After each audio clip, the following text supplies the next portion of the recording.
अस्सलामुअलैकुम।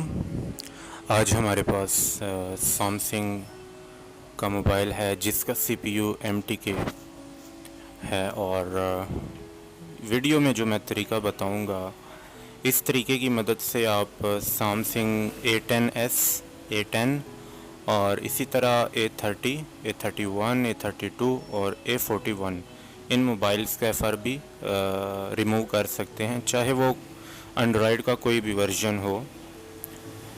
अभी इस मोबाइल का जो वर्जन है वो एंड्रॉयड 11 है और इस पे एलियन शील्ड का जो मेथड हम आमतौर पे इस्तेमाल करते हैं बाईपास के लिए, वो भी काम नहीं कर रहा। मतलब बिल्कुल लेटेस्ट वर्जन है इसके अंदर।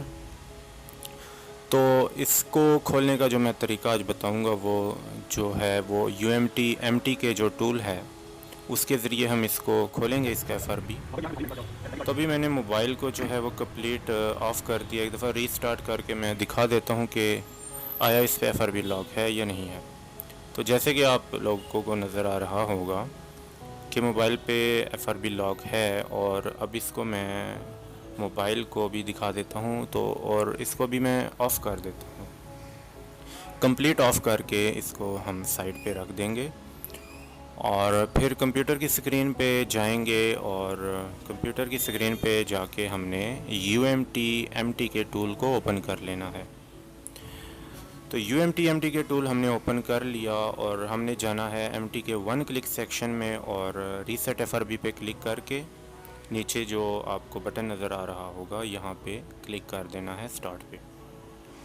और क्लिक करने के बाद जब आपसे मोबाइल कनेक्ट करने के बारे में पूछा जाएगा तब आपने मोबाइल को कनेक्ट करना है और वॉल्यूम के दोनों बटन दबा के कनेक्ट करना है। जैसे कि आप लोगों को नज़र आ रहा होगा, मैंने वॉल्यूम के दोनों बटन दबाए, USB केबल को कनेक्ट किया।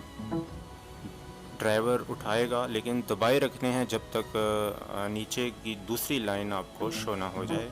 ये दूसरी लाइन हमें शो हुई और अभी ये प्रोसेस स्टार्ट हो चुका।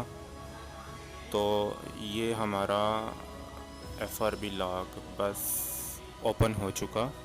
बस इतना सा टाइम लगता है UMT MTK टूल से। तो अभी मैं डिस्कनेक्ट करता हूँ मोबाइल को और मोबाइल को फिर ऑन करते हैं।